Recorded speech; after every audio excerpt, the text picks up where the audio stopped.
Hello everyone, it is Joe here from OmniPoke, the channel that brings you guys everything Pokemon.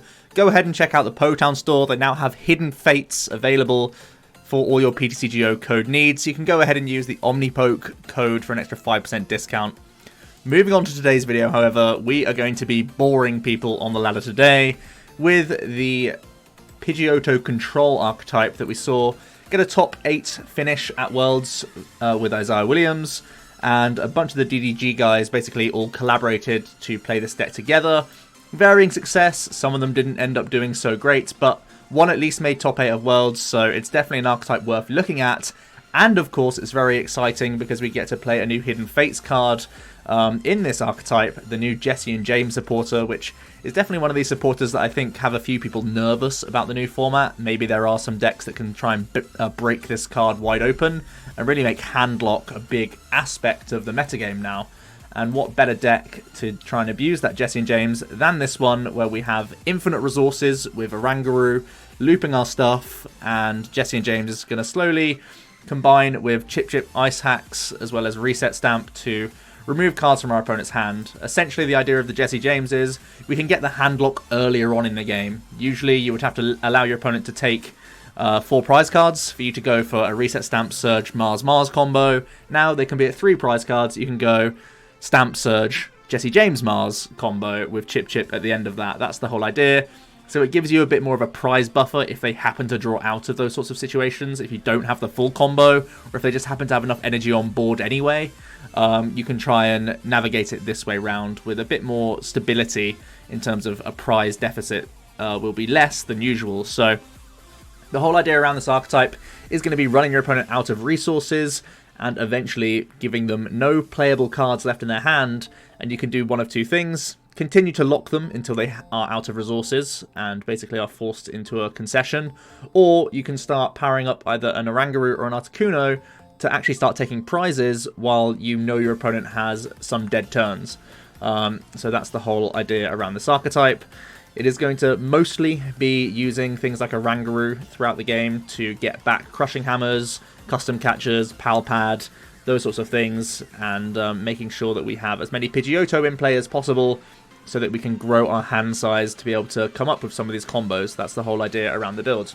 Let's jump into the cards in general, and Pokemon kick off with Oranguru. Resource Management, as I just mentioned, is an attack we're going to spam a bunch to get back, like I said, hammers, any Chip-Chip Ice Axe or Reset Stamp combo cards that we might require, custom catchers for, again, more stalling opportunities, as well as supporter cards, energy cards, all that good stuff. So Resource Management still is just an amazing attack that allows an archetype like this to function.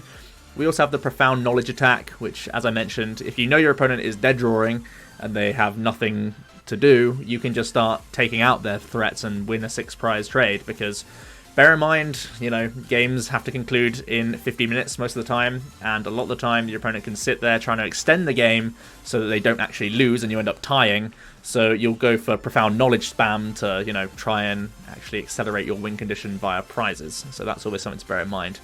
We're going to have a 4-4 line of Pidgeotto. Do note that we've moved towards a 60 hit point Pidgey. At Worlds, a lot of the DDG crew played a 50 hit point Pidgey that does have the Collect attack that allows you to draw a card. But it's very, very punishing now that Espeon and Deoxys is such a popular card in both Malamar decks as well as Mewtwo decks. So I think it's much more important to have 60 hit point Pidgeys so they don't just get, you know, 2 knocked out at the same time with a 3 energy Espeon Deoxys.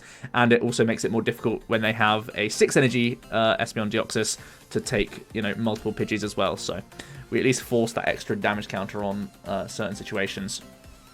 We then have the Pidgeotto. Unfortunately, yes, its hit points is very low, but at least it is Elm searchable. Airmail is this ability that we do go for throughout the entire game. Once during a turn, you will look at the top 2 cards of your deck and put one of them into your hand, put the other on bottom of your deck. So you're just cycling and trying to grow this hand size throughout the entire game and see as many cards as possible to get your instant answers, like Crushing Hammers, that you'll basically play as soon as you see them a lot of the time. If it's on, you know, your opponent's active Pokemon, you want to try and limit their attacks as much as possible, make them play cards, which actively like starts milling them on their own end. So that's pretty much one of the things we go for, as well as, again, all these combo pieces, trying to find supporters and whatnot. Pidgeotto really helps grow this hand. From there, we're going to play 2 copies of the Get Lost Girafarig. Girafarig is a really versatile card in this archetype. It can slow down things like Malamar, it can slow down Blacephalon, so they can't just have easy psychic recharges or charging ups. It can be really nice at denying Mewtwo, some certain attackers like Solgaleo, Espeon Deoxys. If it ever hits the discard pile, oftentimes they'll just bench it. But all sorts of things you can just get lost, so that's always pretty nice. And also pretty important in Mirror, so something to bear in mind. A couple Girafarig in here. Essentially, in our opening turns, because we don't always have to resource management straight out the gate, just promoting these sorts of Pokemon in, like, to protect your Pidgeys is still fine. So sometimes if you just find your Recycle Energy early, you may as well just go for Get Lost and start getting rid of things that your opponent might be able to recover. Like any Fire deck might play Fire Crystal, or some way to recover their fire energies with like Victini Prism Star even. So just trying to get rid of those can oftentimes be good. Getting rid of those lightning energies from a Pika-Rom. You know, there's so many opportunities for Girafarig to be good in the opening turns, which is always nice. And in late game, if you know your opponent's trying to recover certain pieces, you can try and deny that from them. We have 1 Ditto just to be a 5th Pidgey. We have 1 Mew for that bench barrier. Obviously, this is quite nice to protect our Pidgeottos from being sniped, and always good against Pika-Rom, so they can't just take 2 prizes. That starts to get a little bit scary, especially if they custom catch a 1 Pidgeotto and then kill 2 on the same turn with their attack. That really does hurt our draw engine, so Mew's going to be there to try and prevent that. Also bear in mind, Psy Power can put a little bit of cheeky pressure on there as well for just 1 energy. Again, if your opponent's just bricking and you know you've got a Chip-Chip like lock on them, you can try and just start side-powering things to get them in range if you've not got enough energies accessible to actually go for Profound Knowledge. Or our most damaging attack, Ice Wing, with this Articuno, does 130 for 2 water and a colourless. And you may laugh at that, but when we're doing this, your opponent has no hand, Chip-Chip lock, you can just start slamming with Ice Wing with this Articuno. It can easily jump into the active with that legendary Ascent ability, which is awesome. You may switch it with one of your active and then move any number of water energy from that Pokemon to this one, so it really is just a great bursty attacker if you really need it to be, which is very nice. But its main focus is that Cold Crush GX attack. For 1 water, you discard all energy from both active Pokemon. Obviously, there's a lot of welders going on right now in decks. There's a lot of full blitzing going on. There's all sorts of acceleration around the board, so sometimes a Cold Crush is just required because crushing hammers don't quite keep up, and Cold Crush can definitely like buy you turns, which is definitely a big deal. It can also help you trap stuff, things like Blacephalon that have like a 2 retreat cost. Even if they have like 5 energies attached to them, you can Cold Crush or something, and then maybe they're trapped and you force them to find even more resources. So this is a great card for being like a 170 hit point sponge, our tankiest attacker, as well as trapping things, and also being our most damaging card when we have the perfect lock going. Onto the trainers, playing just 1 copy of Pal Pad. I know Isaiah played 2 copies, but in a few interviews he said that this is probably the most cuttable card, seeing as though you can just go ahead and go straight for the actual supporter cards with resource management.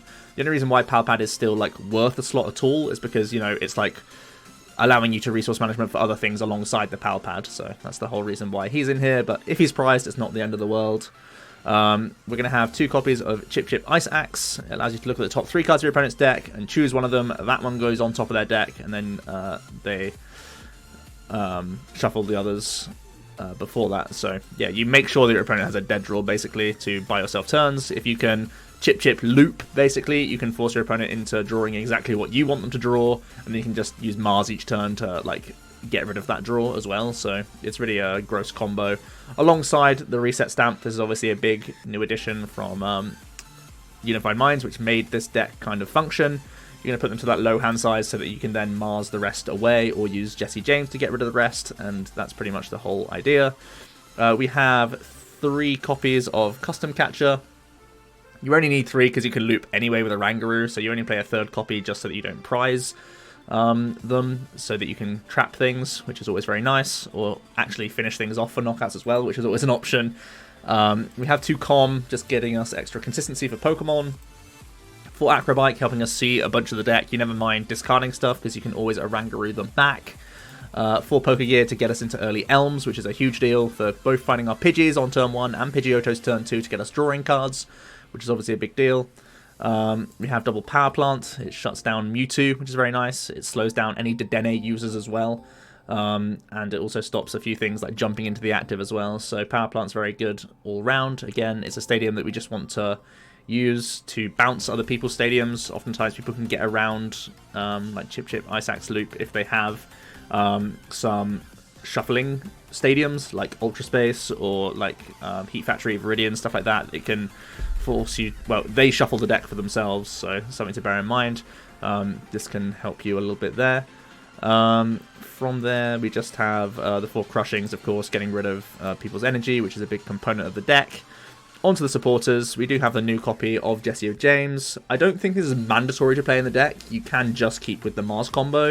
We're going to be trying out today, though. It can help get rid of some excess supporters that you don't really need, like late-game Elms, and even things like late-game Pokegears and stuff aren't that useful for you, so it can do a little bit of deck thinning for you, but at the same time, it's more so in here to discard cards from your opponent's hand more aggressively, and really put them on more of a clock so that they can't just pass into you contently, because you know that you can spam Jesse James against them, so it forces them to act as much as possible, which is definitely a really nice card to have in our arsenal. Alongside the 2 copies of Mars, which pretty much does the same thing. Gives you a bit more hand advantage, removes 1 random card from the opponent's hand. Obviously, there's a bit more fear factor for them when it's random compared to Jesse James, where they get to choose. But both are trying to remove the opponent's hand completely, alongside Stamp Chip-Chip combo, basically, is what we look for. Lieutenant Surge is also a big part of that combo. We're usually not going to be ahead in the prize race. We're going to be sacking Pokemon in the early turns in order to get our board state into that... into the place we need it to be, with a bunch of pigeons in play, basically. And then we're going to use Surge and a bunch of these Disruption supporters all in one turn, which is the idea. We're going to play 1 copy of Brock's Grit, recycling a bunch of Pokemon and energy at once. Recycle energy does a pretty good job for us at being like an infinite attachment, but Brock can help get back like multiple Pidgeottos if they get all knocked out at once and stuff. It's not a card, again, that you really... require to have 2 copies of, because you can always resource management back in specific Pokemon as well, so it's like a nice one-off, but if it's prized, again, not the end of the world there. 2 copies of Cynthia for some just reasonable shuffle draw in those early turns. Like if you've Elmed on turn 1, Cynthia's great to see on turn 2, which is always pretty reasonable, and it obviously can help stop you decking out as well if you've had like a massive bunch of airmails one after the other and you don't want to use resource management. If you want to maybe start attacking with Profound Knowledge, Cynthia does give you that leeway. A similar role is Tate Liza. It can again stop you decking out. It can pivot your guys as well, which is pretty nice. So if your opponent is trying to like panic trap you so that you can't resource management and actually end up decking out yourself, Tate Liza is there to defend against that. As long as you have like Tate and Pal Pad, you should be fine. Isaiah did play 2 copies of this card, but I've opted to add in 1 U-turn board. It's like an infinite -1 retreat, which is really nice on everything but Oranguru, basically. So also the Articuno. But yeah, this U-turn board, again, similar role as the Recycle Energy. It's kind of like infinite means of just pivoting between your guys, and it can really help you in terms of board state, because you can go for the full Pidgeotto line, and then you can have that Mew on board or something like that. As long as you have a U-turn board on the Mew, it means that your full bench is fine. You don't need to have another Oranguru in play, because you can just pivot with that Mew every single time. So it gives you a little bit of leeway in terms of bench management, which I really like about the U-turn board. From there, we have those 4 energy cards. The Recycle is a really busted card to have in here, so that you can like infinitely loop it forever, which is amazing.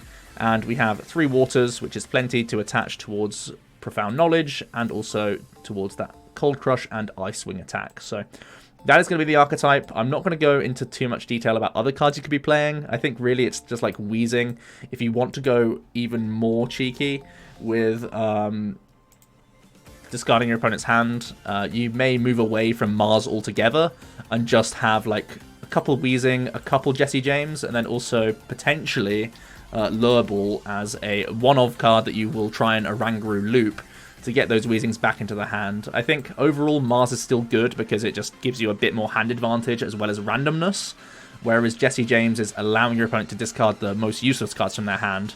And Wheezing does start adding up that pressure, but it's not exactly a card that can help you draw or anything like that. So right now we're just squeezing 1 Jesse James into the deck. I don't think it's a mandatory card at all, but I do think it serves a bit more of an aggressive purpose. So we're going to jump to the ladder now and see what we do come up against. I imagine if we don't have concessions, these games might be long. So I usually try and get 3 games in, but it may be a long time for us just establishing our lock, and then opponents either conceding, or we just sit here for a long time until we eventually get them. So regardless, this is going to be a slow way to win the game, but you are trying to completely lock your opponent out of resources.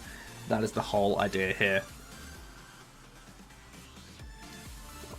Let me know some other decks you want to see with the Jesse James combo as well as Wheezing. I've been having a look at a few different builds. There's like Miss Magius combos you can try and do to early like Reset Stamp and destroy people. Ooh, what list is this? It looks like it's a Zard with like the full Lusamine stadium package. So yeah, there's a few different avenues we can go with this Jesse James Wheezing thing that a lot of people are scared of. So I'd definitely be up for seeing some more decks with that in, for sure. Alright, we have a very good start. We can Elm into Elm, which sounds amazing. We haven't prized a single Pidgeotto, so I could even go for Ditto here if I want to. Assuming my opponent might need to go for... Well, they may go for a High Heat Blast. Another reason why 60 hit points is good, so they can't just Welder and knock us out straight away. But Flare Starter could also be a thing. So I think we're just going to go for 3 Pidgeys. And save the com for next turn. Let's have a look at some other prizes. We have our customs, we have all 4 hammers, we have both Chip-Chips, 1 Reset Stamp is all we need. Brock is in here. Is Pal Pad in here? No, Pal Pad is prized. Okay, that's fine. We have 1 Surge, we have a Mars, we have a Jesse James. Recycle Energy is a big one, all 3 Waters. So that's pretty much okay. We have the comms, we've prized a gear, that's absolutely fine. And we obviously have enough Articuno, that's fine. Awesome. So we can bench our dudes pretty happily. Don't think we need to Acrobike this turn, I can save it for next turn because we're already going to be doing a bunch of pigeoning to draw a bunch more, so we can just literally Elm and pass there. My iPad is on, so I'm going to turn this off so I don't get any weird sounds going on throughout the video. That's my bad. I've been downloading Pokemon Masters on all my devices. That's why it's by my side right now. Alright, they're going to mention another Volk. They're also going to Welder. Volk's definitely a good card for us to have on the bench because it can't one-shot our Orangurus, so even if they are going to like Welder to it and stuff, we can try and trap these with custom catchers, so this is definitely good for us to see. They're just going to go for that Flare Starter.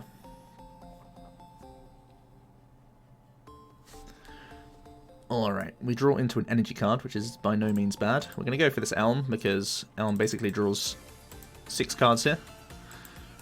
And gets us fully ready to go. I can also throw the Mew back in. That's not a card we need at any time. I need to check... What do I need to check? Oh yeah, U-turn board. U-turn board is prized, which is pretty unfortunate because otherwise I'd be very happy just trying to dig for that. Tate Liza is in here though. Okay. So we can't resource management this turn. So I think the goal is just going to be draw as much as possible and not necessarily use any resources. If I happen upon two custom catchers, I might use that, but okay. We're going to start using our AMLs. I'm not going to evolve the active just yet, because if I find a Ditto, that might be worth grabbing. Take the comm, that's fine. Another thing to bear in mind is you have to play pretty quickly when you're online with this deck, because otherwise people will try and time you out. We can start firing off these bikes.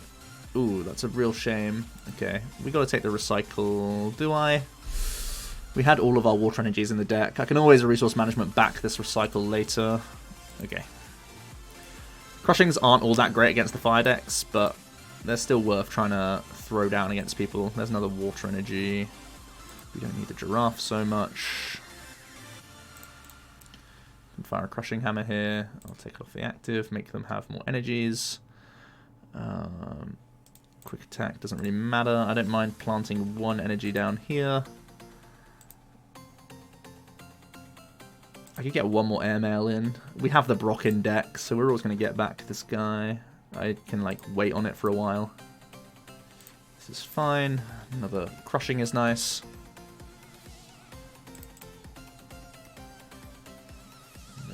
there. I don't think I'm going to get the Ditto out just yet. I like having this guy, I think. Oh, they're actually just going to concede straight out the gate. Okay. I'm trying to play as quickly as I can, but yeah. The opponent had already put 3 Volcanions into play, so I think there'd be a point where they would run out of Welders. That list would probably play 4 Welder, Lucamine for potentially 2 more Welders, but we could eventually trap one of those Volks. That would have been the overall game plan. Just trap one of those 3 Volks. Any of them would have done. Alright, let's jump into another game. I'm not surprised that people are conceding to it on the ladder, but that is a good sign, you know? That is a really good sign for this archetype. If people are literally just like, oh, you've got everything going, I guess I can't win. That's a really good sign for this archetype, right?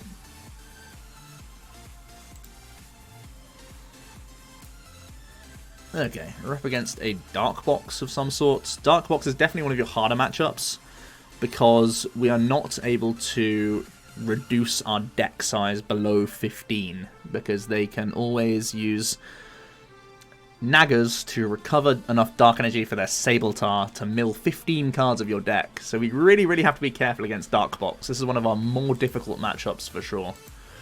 This is one reason why this deck plays the Pidgey line instead of the Zeb Striker line, because otherwise you would deck out by people reset stamping you and by attacks similar to this Sabltar. So we really have to be careful with the amount of deck cards we have available.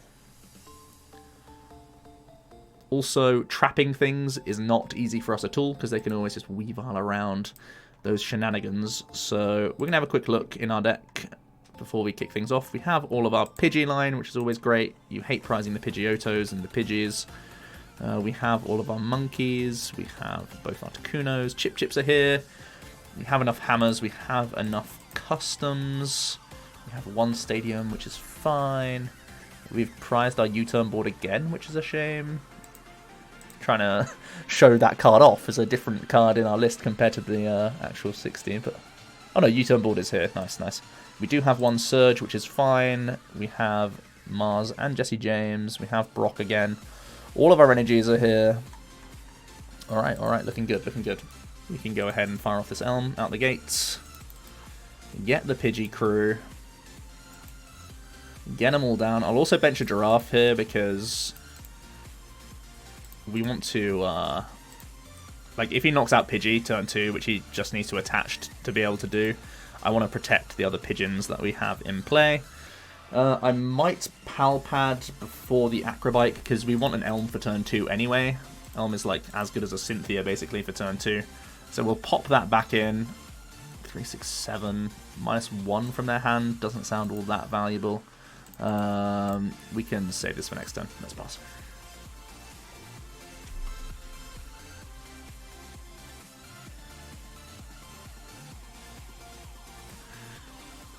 Hopefully he does knock out this Pidgeotto, this Pidgey, so we can go Surge straight away. We can go Surge, Stamp, play Custom for a couple cards, play Acrobike for a couple more cards, and hopefully that gets us towards more supporters to draw. And get into our Pidgey lock. They're going to throw away a bunch of energy cards, which is always fine for them with the Nag. The thing we really want them to do is fill their bench even more, to be honest. If they filled their bench without a Sabltar, oh, they actually did. Broken. Now, we are still concerned about Super Scoop-Ups, but we haven't seen any of them just yet. And if they play B-Strings, oftentimes that doesn't mean they play Super Scoop-Ups. So we'll keep an eye out for Super Scoop-Up. If ever we see that come down, that's very scary, but now it means we don't have to be scared about Sabltar, which is very good news.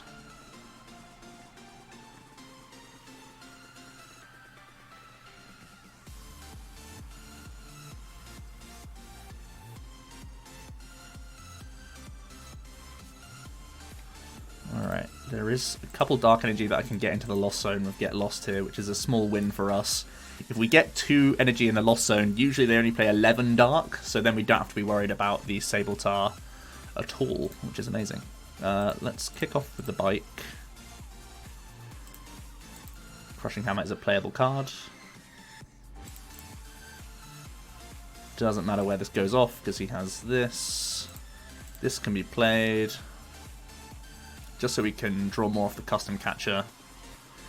Surge can be played. Ah, Elm, perfect. That means we get the crew.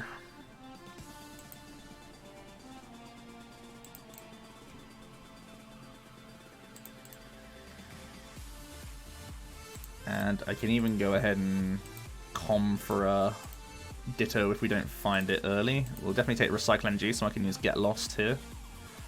That's very good for us. More of these is fine. I might want to spam Giraffe against him for a few turns. Custom catch for more cards also sounds great.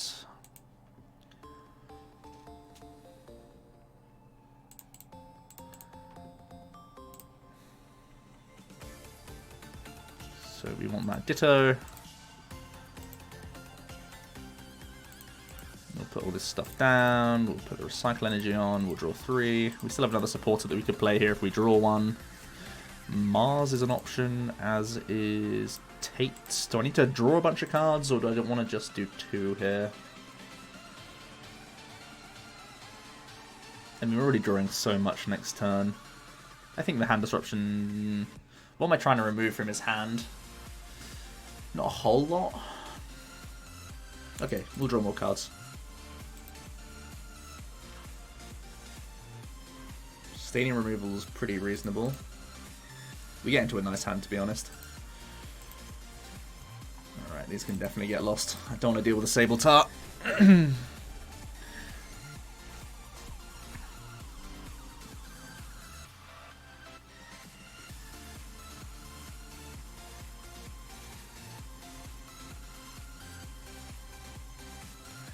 I'm going to charge up and Lily here for 1.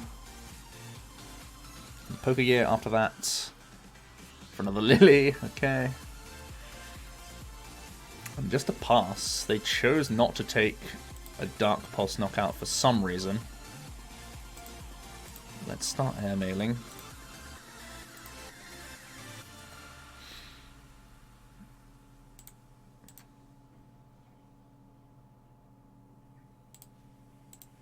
I'm going to take the gear just because we could hit Surge, which would be nice, and also I may just want to bin it for Jesse James.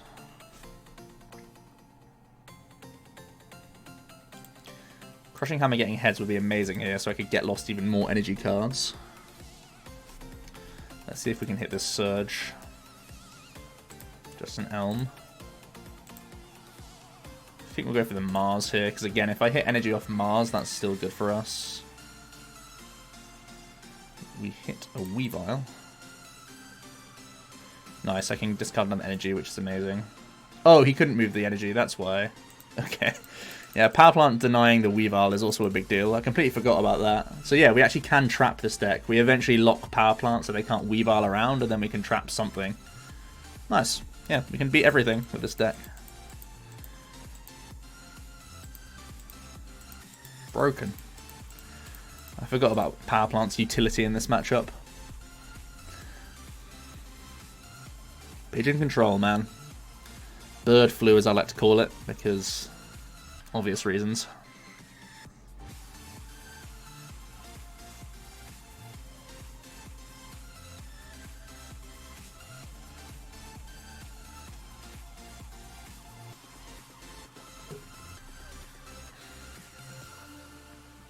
Alright, this is a slightly more ugly hand for us. Looks like we're looking at Acrobike as the get out of jail free card for us right now. The other 2 games we've been able to Elm into Elm.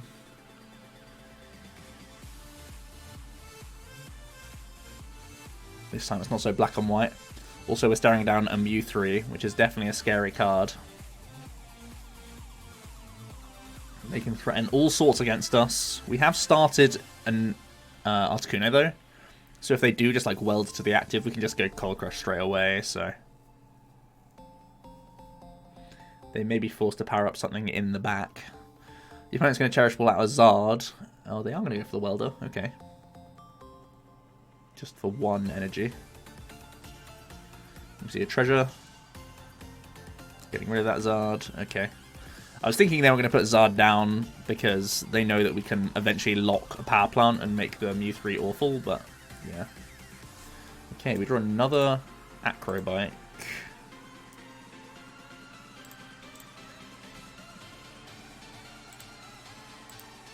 So we don't need the other Articuno.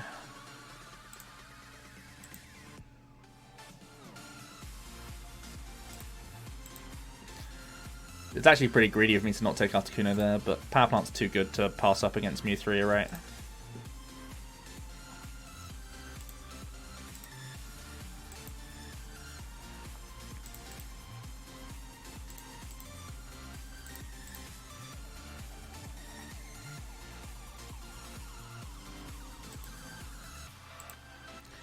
We'll let him have that Greninja.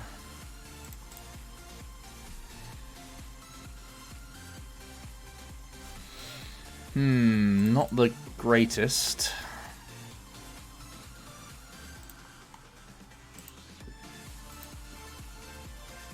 Just one little Pidge. I think I want to hold off. I mean, he could Double Blaze next turn. He needs Welder 2 energy, or Welder 1 energy, then draw an energy, and have a Stadium replacement. He really didn't do much with his turn. He Welder passed. Chose a Cherishable Lazard though, rather than a Dedenne, which tells us his hand is pretty reasonable. I mean, we're only making him have an extra energy card if we do anything else. So I guess we just pass here.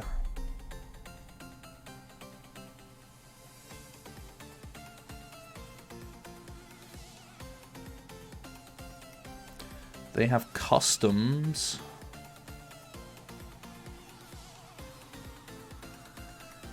Okay, they really don't have much either. I don't want to draw into Articuno.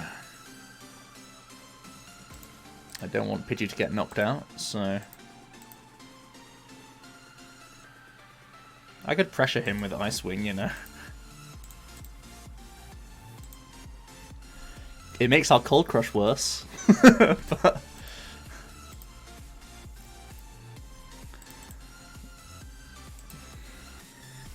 Okay. How strange. They do eventually draw a Pokegear. It fails. Wow. Okay.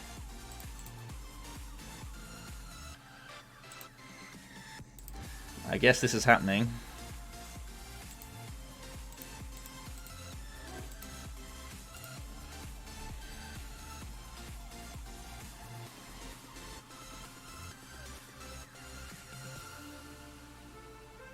Ah, they've replaced Stadium. They can outrage us for not enough at the moment, which is good.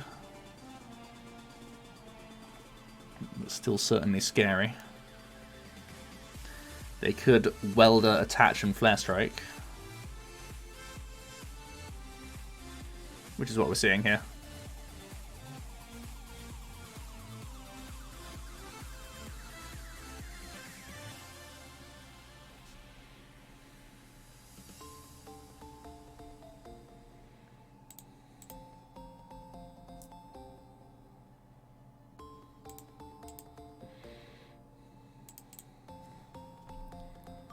Nice, we get Cynthia.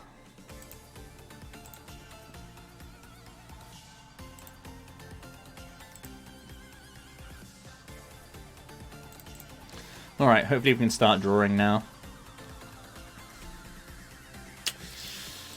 Not as much as I would like.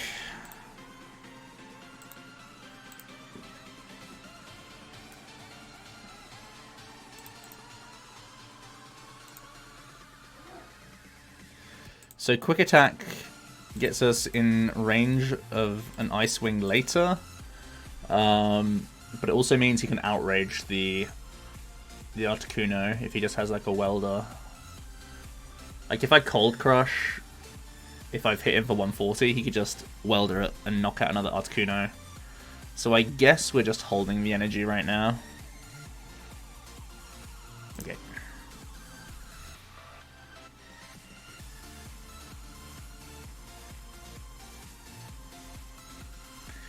We definitely need to try and dig towards Oranguru soon because, oh boy, he's threatening SBDO right now. SBDO could knock out 2 Pidgeys in one.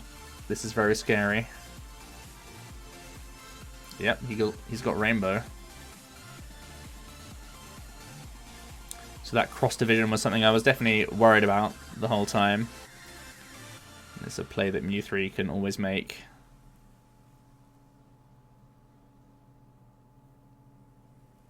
So, yep.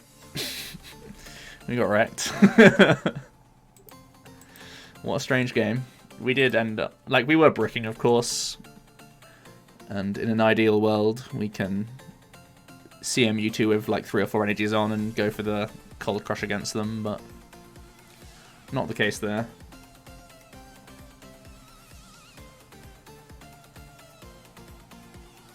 Let's get one more game in. We've had a couple of concessions so far once we've got that nice board state going. But Mew 3 is a natural bad matchup for this deck, which I think is a good thing for the game, because this deck can take like a lot of auto wins, but knowing Mewtwo is a potential bad matchup for you is,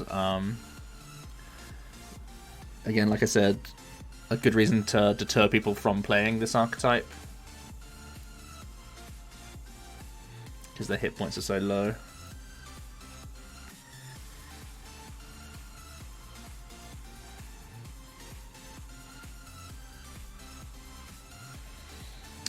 Let's try and get one more game. I have scared everyone from playing TCG for the day. Annoyed enough people. Alright. Fire Dark. Oh, it's probably Green Zard that's just playing a Hooper, right?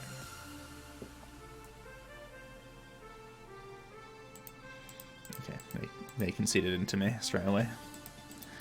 I didn't even mulligan. Do people already know just from the types that I'm playing Bird Control?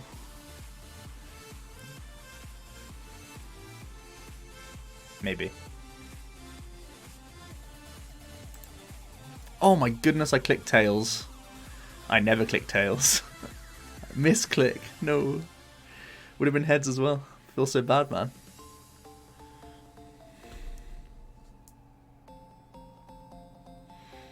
Okay, we have turn 1, that's Cynthia, which isn't too shabby.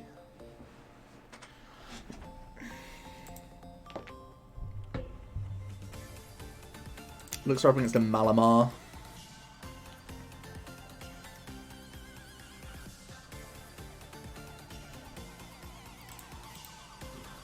Them starting a Teenachomp is so good for us, you have no idea, because 2 of his attacks require fighting energy, and we can deny linear attack from hitting our bench with Mew. So if we can trap this guy, we can just be golden.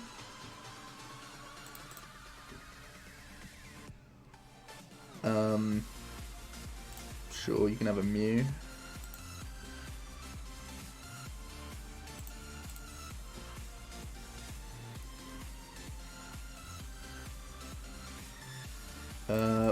Because we drew the Mew, we actually can put down Ditto, which is phenomenal.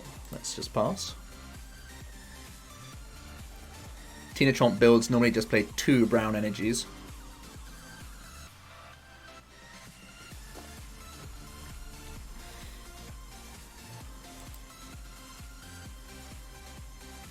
Oh, they're playing heavy Teenachomp. Maybe they play 3 brown energies.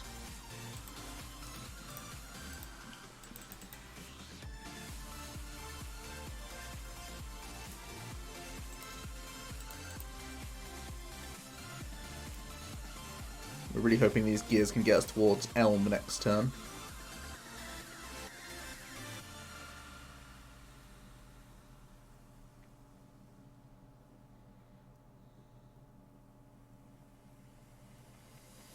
Yep, they have to just hit 14 to the active, that's phenomenal. There is an Elm, which is amazing.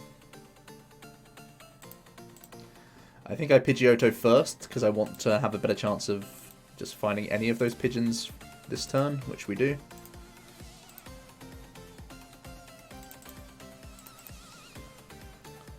Means now, oh, we have prized 2 Pidgeottos. That's one of our worst things to prize as our draw engine, so nothing looks suspicious so far because we went for 2 and 1, but that's really bad for us. We can't cycle the deck as quickly as we would like.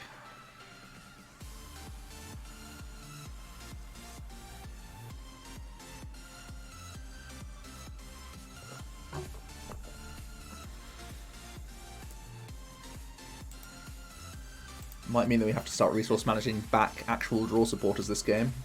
Incredible.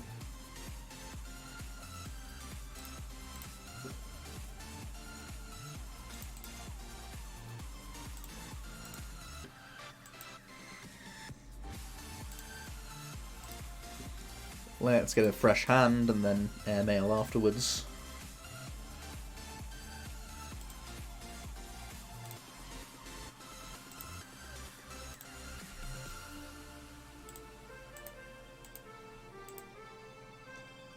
We want to try and dig towards energy. I think resource management is not bad here at all. Another monkey is pretty good.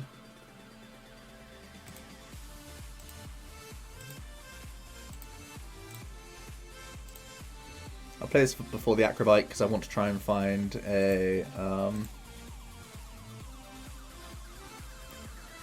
energy card. I don't think our own hand size is prepared for Jesse James yet, so I'll take the Surge.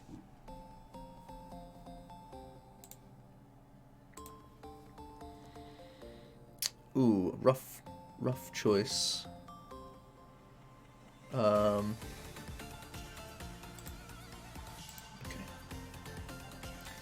I think we save the crushings for when I can get lost.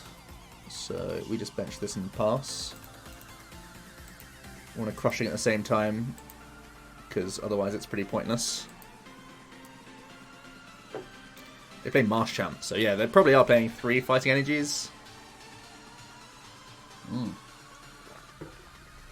They also played a Dene.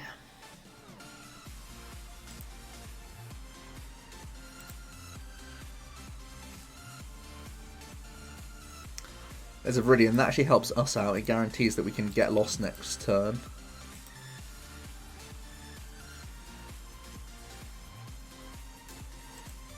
And a spell tag for what it's worth. They probably should hold that for Jesse James, but oh well. Oh, we draw into energy anyways. Let's thin in extra energy out of the deck before we start airmailing, because we want to make the most out of... Oh wow, they chose not to linear attack. That's pretty interesting. I guess they're scared of the get lost.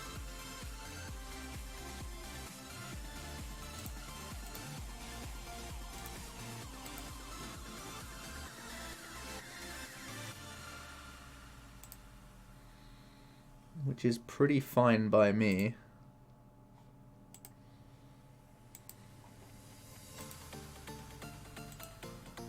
We'll still keep the same mentality of keeping crushing hammers.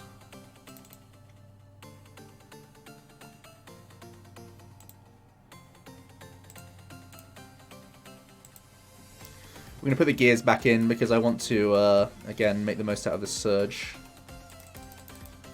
I can, like, force shuffle the deck with Viridian. So the airmails have a good chance of finding that Pal Pad and the Pokegear. Alright. They take their first prize. U-turn board isn't the best card that I could do to shuffle my deck. So I think I get rid of a Chip-Chip here. So this shuffles our deck to put the Pal Pad and the Pokegear back in the mix for us to draw into off airmail. That's a good one.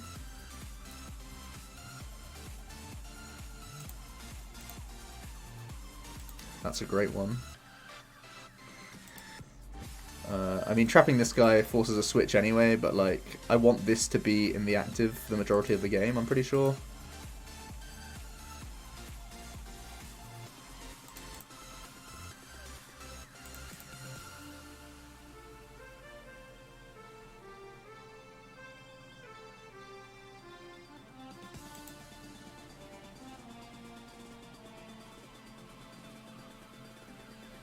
Let's see the outcomes of these crushings.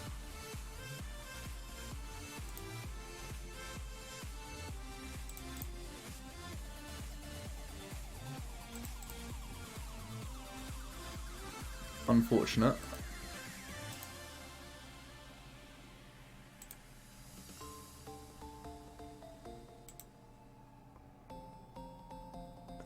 think I can get rid of U-turn board here because I'm going to be benching Oranguru anyway.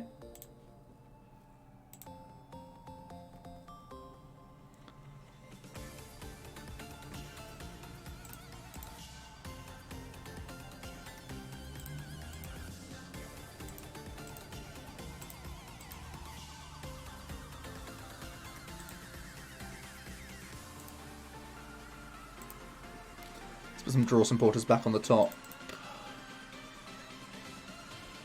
That's brilliant.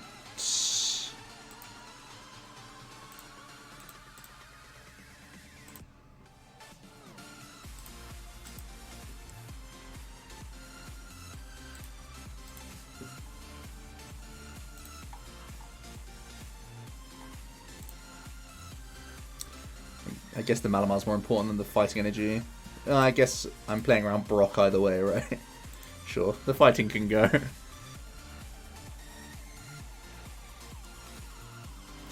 So the reason we went for the Psych Energy first is because if I hit 2 heads on those Crushings, we're just in such a better spot if I can get rid of 2 Psych Energy for good.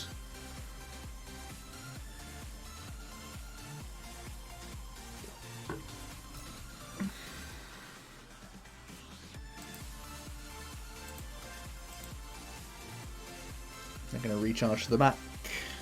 They haven't played any switches yet. That's probably what we're going to dig for this turn, because we've used all of our Crushings, so this is a turn where we need to resource management all our Crushings back in. So we're going to look to try and custom up this guy, or this guy. We can just thin the Elm here.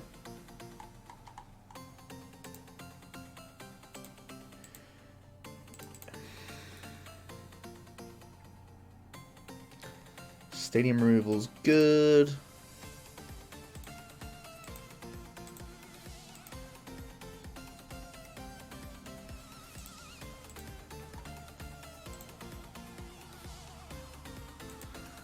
Both of these aren't great. Surprised he hasn't GG ended the Mew. It's actually pretty good for him because then he could just keep linear attacking over and over again, but I'm not going to argue. Let's put this in. Couldn't find our customs, which is a shame. It means we're sacking a prize here, but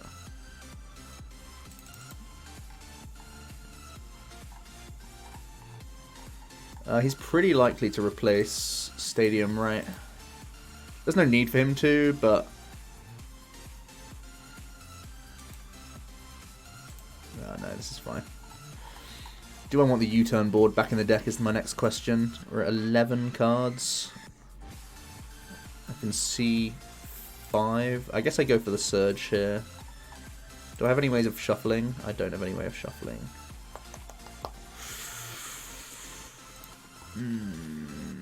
Okay.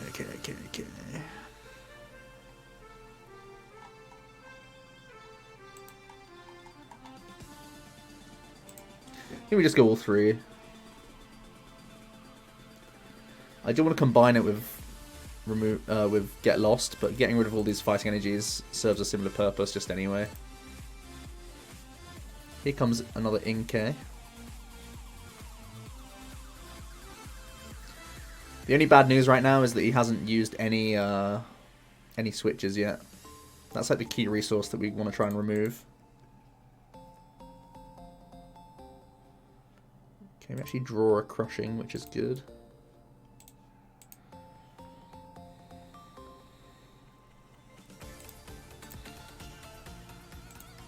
Custom is good.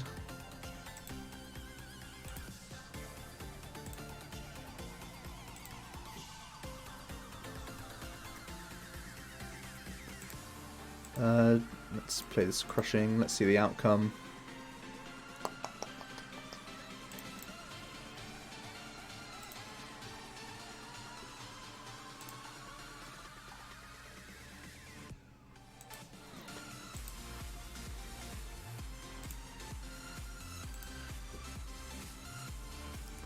We will attempt to trap. Bench this. Play this. I'll play the Stamp just because I'm trying to trap for a turn. I should have done Stamp Mars. That's my bad, but like Mars was also giving us information in terms of what we should have what we could have drawn into. All right, we definitely want the Pal Pad. We have 3 Crushings already in the deck.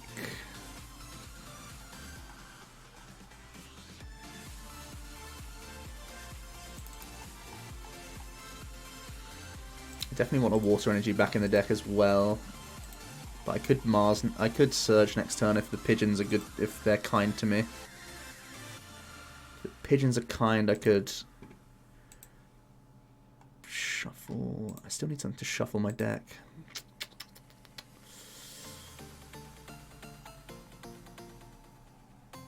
Okay, we're just gonna go Customs.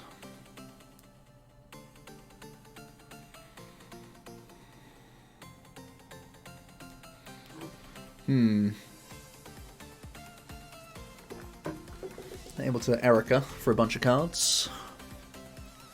We are running a little low on lifelines, which is a bit scary.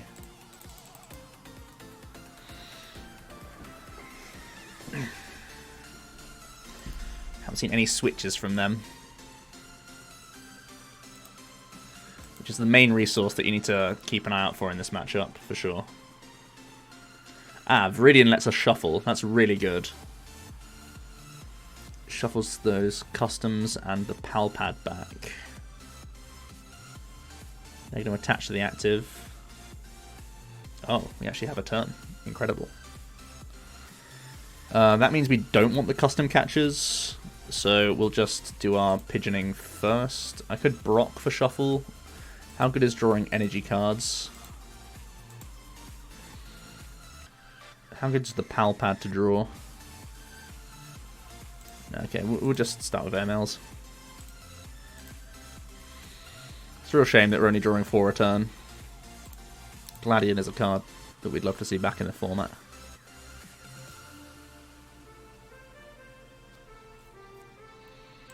I think I need to make sure that I have Articuno secure for one of these turns. Wait, did I already have one in my hand? Oh, that's so bad. I honestly didn't think I had one in hand there. That's pretty gross. Okay, let's get rid of one of these for the shuffle effect, because I'm going to be shuffling anyway with Brock.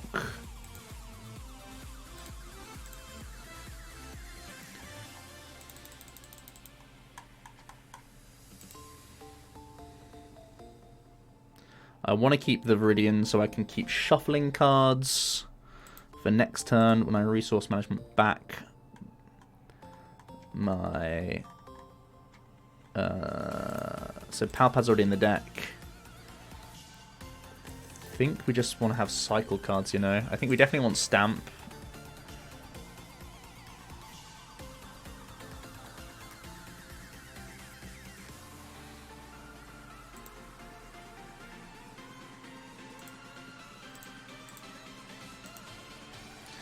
Okay, that was a little rushed. I'm not super used to playing this archetype, so there's people who have probably played this archetype way more than me that are shouting right now, but we're trying our best. Oh, he got rid of the Viridian. Interesting.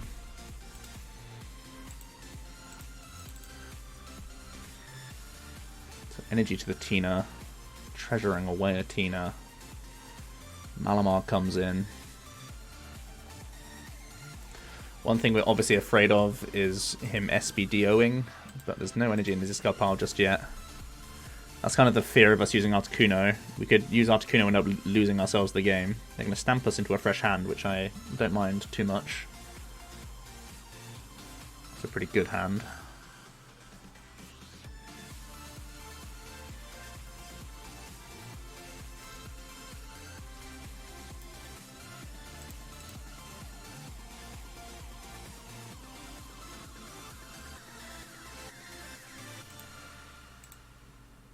In this, just see what's going on. We have only exactly Cynthia in here.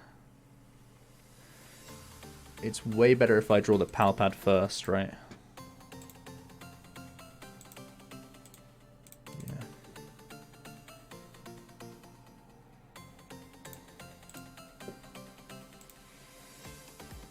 Okay, somewhat of a shame. But it means I can proactively crushing a bunch of times. Now we get rid of this energy.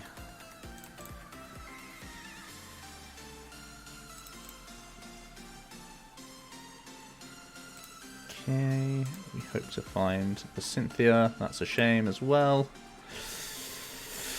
We can custom for 1, but like, it's really not great.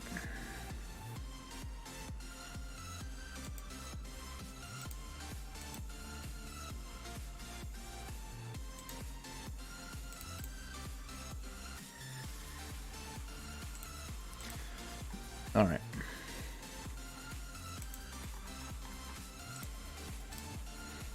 I guess we're going to get lost the Giratina just in case he's going to like knock out his own Giratina with Shadow Impact or something, but I think we lose if he does that, so. He gets 1 more fighting energy. He hasn't played any switches, which is the biggest pain here.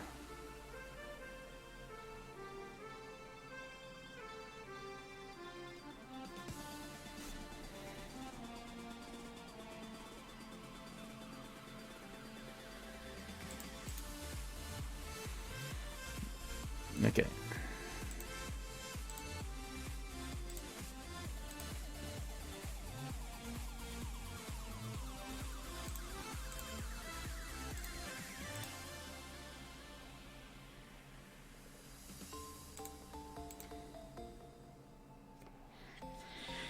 He got rid of his Esper, which I really appreciate, because now, like, he can't one-shot with the GG End Man.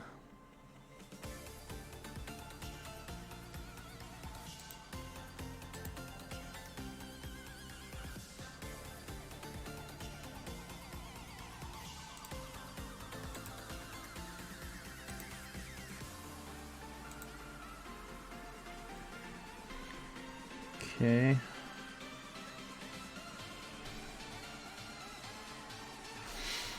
Well, he's only played 1 switch, so I'm pretty sure we're just dying very slowly here. I think the biggest deal was me getting rid of the U-turn board, you know. I think that really hurt us so much this game. It really hurt a lot of our options.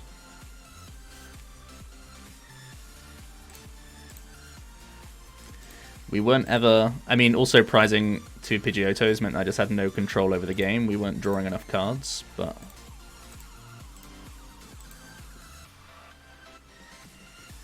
I mean, I have no way to move this Articuno, right? So... Wait, how many hammers?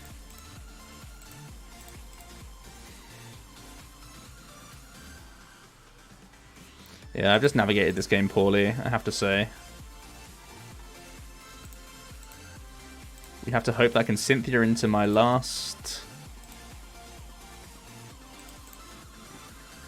Crushing Hammer.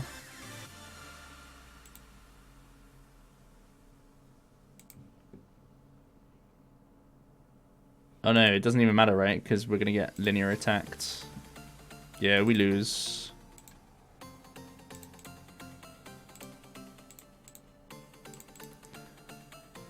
Do we have 1 more custom in here? If we have 1 more custom, we can still win.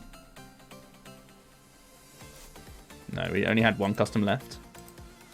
Yeah, we had 2 customs in here. Alright. So we always lose here, unfortunately. I need to be able to Tate and Liza.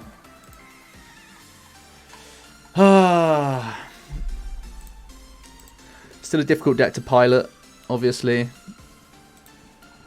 I think we went 2 for 6 on hammer flips as well, which doesn't help matters. He was able to have 2 turns of free attacks because of it. That's a shame. I feel like we definitely had the opportunity to win because he started the fat guy. That's such a shame. Fine, I'm going to play 1 more because I'm annoyed at myself now. We've had some concessions, so they don't really count anyway. I'm still learning this deck as well, guys, so I'm sure there's been a lot of decisions that could have been done differently to change the outcome there.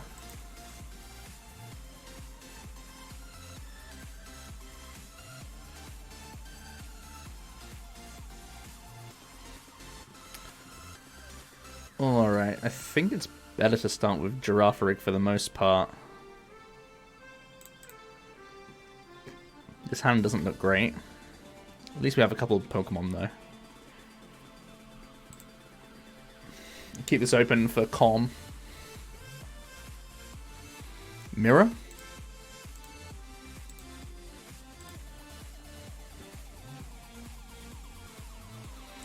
Starting Girafarig is very good in Mirror.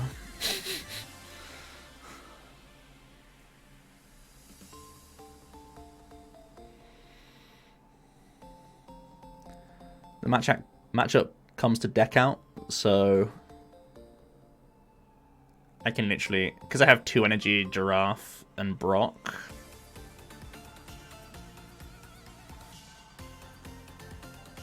I can probably get lost his cards first.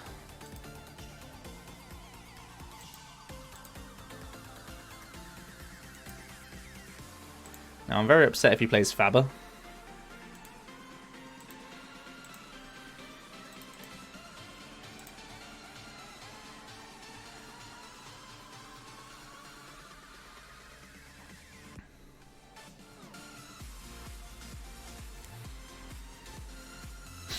Okay, fine. He doesn't want to sit here and go through this. Okay, one more game.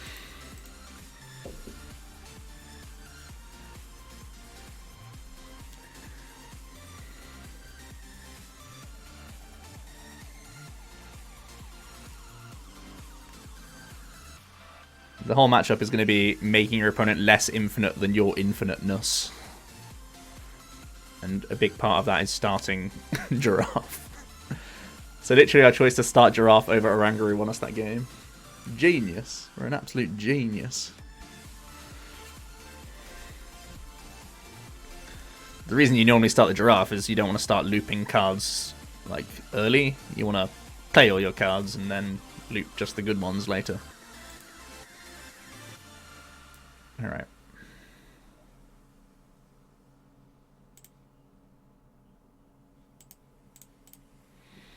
Didn't see him there.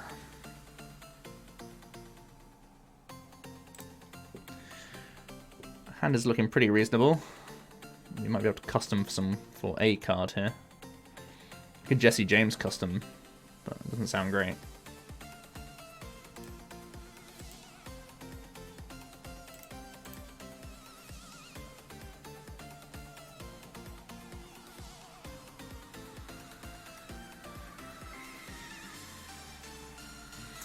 How good is Jesse Jamesing so I can draw off custom? I think it's pretty reasonable, you know. We're using Jesse James as a draw card, everyone. Broken.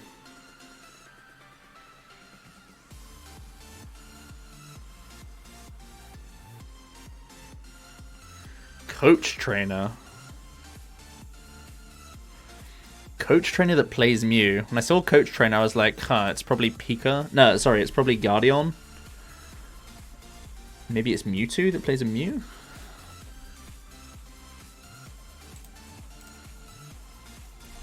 I'm very concerned now about what we're up against.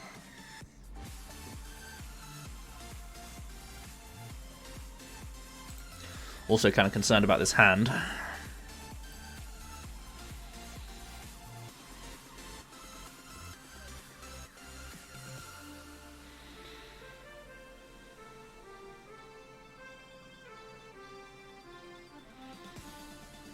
Okay, it is Mew 3.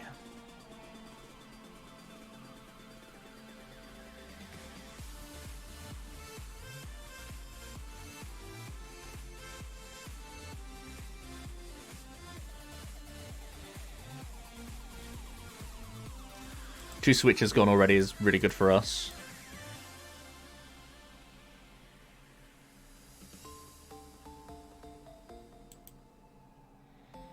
Well, that's not great for us. He can knock us out with a static shock here thanks to our weakness.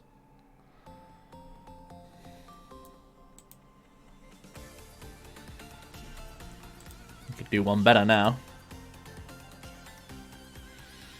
Hit us for 240. Broken. That's definitely a card we want to get lost eventually.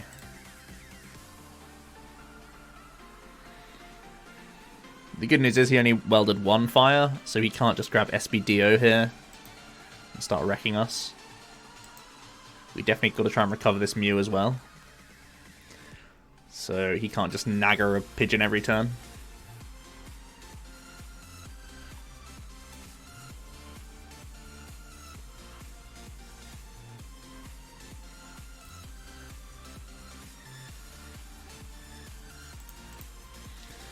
Okay, go monkey.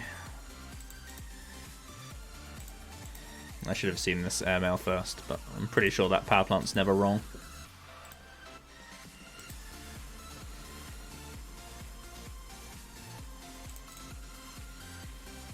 We'll lower that hand size, even though it's only marginal.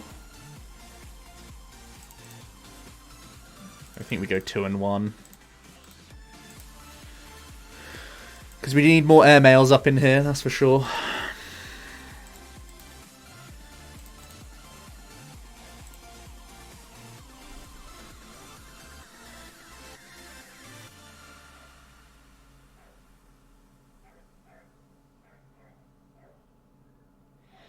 Alright, they're able to Cherish Ball.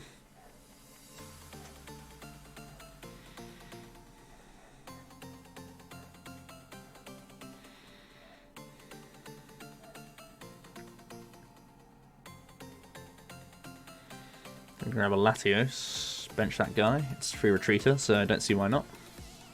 It's actually going to start attaching to it. This helps him play around power plant, eventually locking. So, oh, he didn't. He chose not to attack. That's very odd.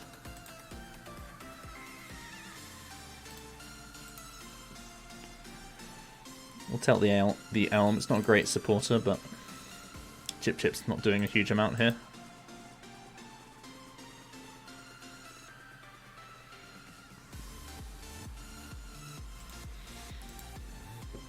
We'll take Surge. He's only good if we can airmail into another supporter, but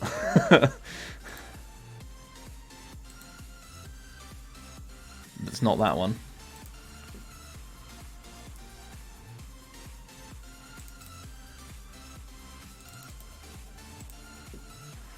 Alright, we'll just get more pigeons here. Gonna be drawing a lot of cards pretty soon. Oh, I'm being dumb. Of course he couldn't use Solgaleo. We've got the stadium in. I always forget about that card. I forgot about it like 3 times this game. Or this video.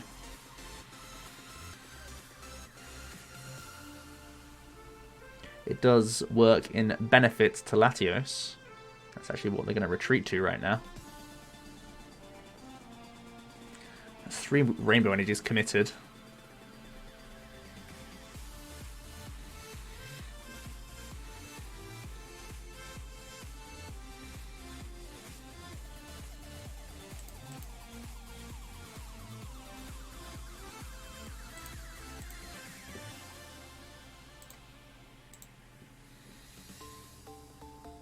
Alright, looks like the Surge is going to start being good this turn. Oh, looks like it'll definitely be good this turn.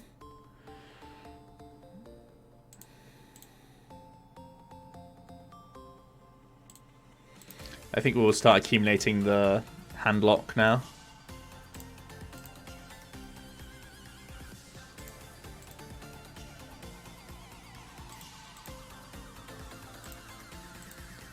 Brock might be a card I have to play this turn if the Pokegears fail me, I guess.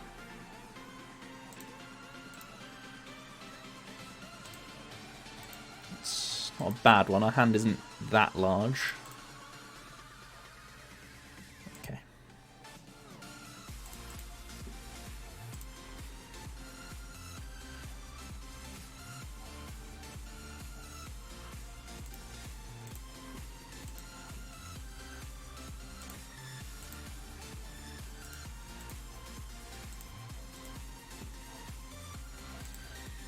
Do I want to play the Brock before the Cynthia?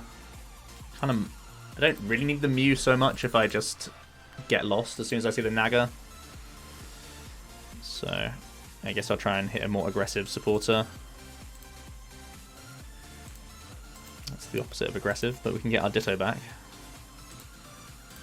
The old draw 1. Busted.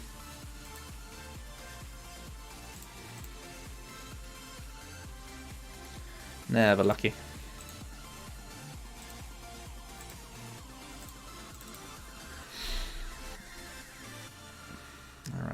because they play the rainbow build, they are very, very limited to the amount of attacks they can do. Especially when we start using Get Lost against them. Tag Trainer... Oh, sorry, Coach Trainer only working for 2 this turn. There's a Zard. He's also something that gets around Power Plant. But he does have a hefty retreat cost. And a hefty energy cost in general. So he can get Marshadow down to bounce Power Plant, but he's going to hold off for 1 more turn and just go for the Tag Purge.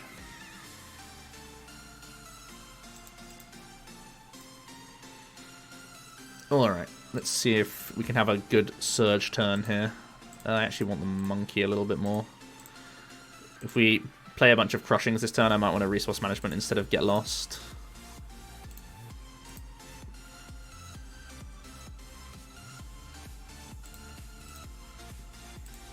Energy card sounds like a good card.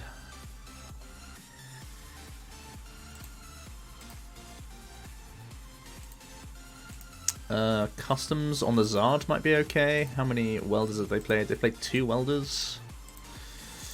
Okay. So that's all of our Pigeons.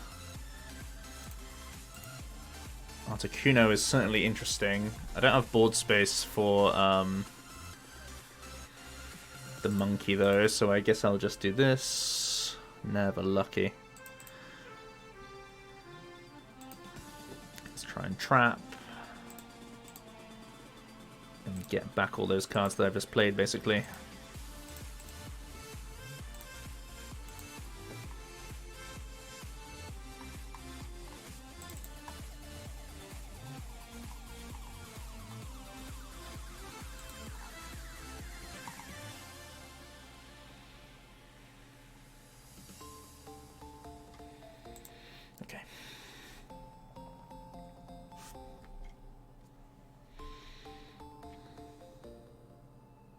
The deck is starting to get thin, so our mini goal is underway.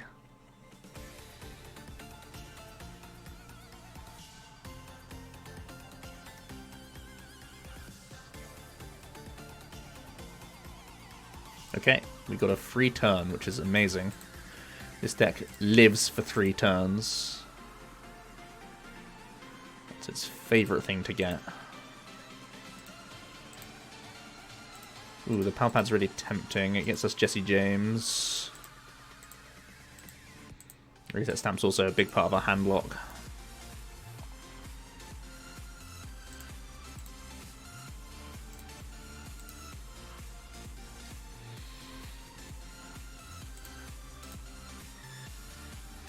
The bikes, does that let us get... No, we can't get to the Oranguru cards just yet.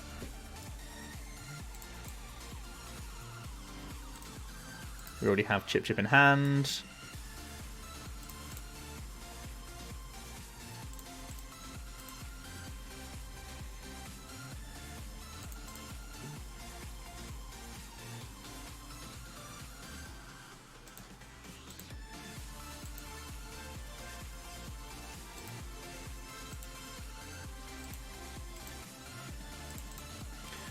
Alright, let's start crushing. Never lucky.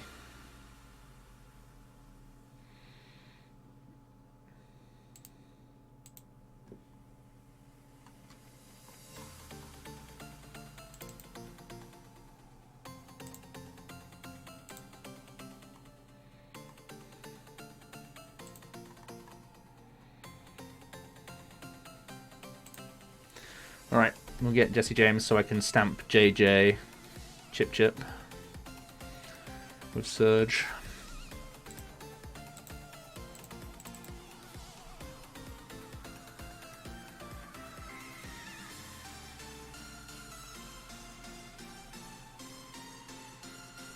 Nice, free turn.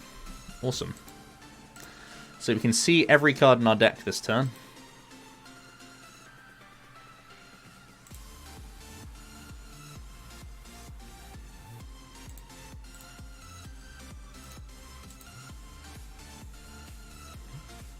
So you just can concede. Normally when people say you have a good deck, that's a sign.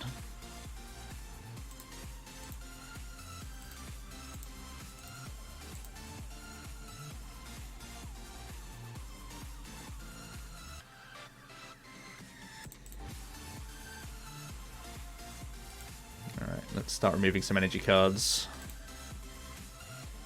Woo, it's happening.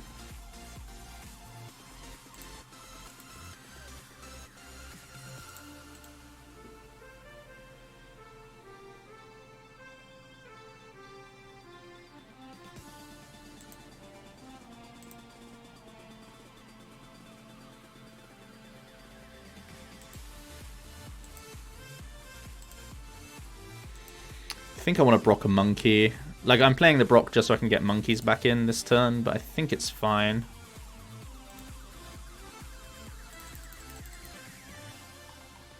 We only have one energy in our entire deck, so we have to be a little bit careful about that. We have to resource back the energy. Okay, fine. They do eventually concede. They played 2 switches already. They played 2 welders already. There's a decent amount of fire energy in and around.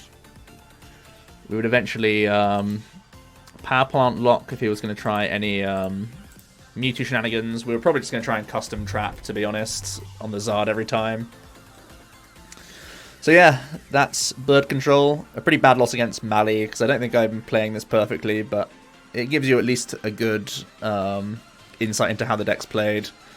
Basically, the goal is to draw as many cards as possible every turn, and spam the cards that hurt the opponent the most, be it trapping, removing energy cards, and always having the panic out of going, wow, my opponent's at 1 or 2 prize cards, quickly stamp, surge, Mars, Chip-Chip, and pray. We never got the full zero card hand lock. I was just sort of playing Jesse James in normal hands because people were passing into us, but that's definitely something you can do, so do bear that in mind. Like I said, I'm still learning it. So I don't by any means think that I've played it the best. I'm not a very good control player in general. It doesn't suit my playstyle. But yeah, hope you did enjoy today's video. Let me know how you want to abuse Jesse James in other decks and what you think about this Bird Control deck in general. Thanks for watching, guys, and I'll see you tomorrow for another video.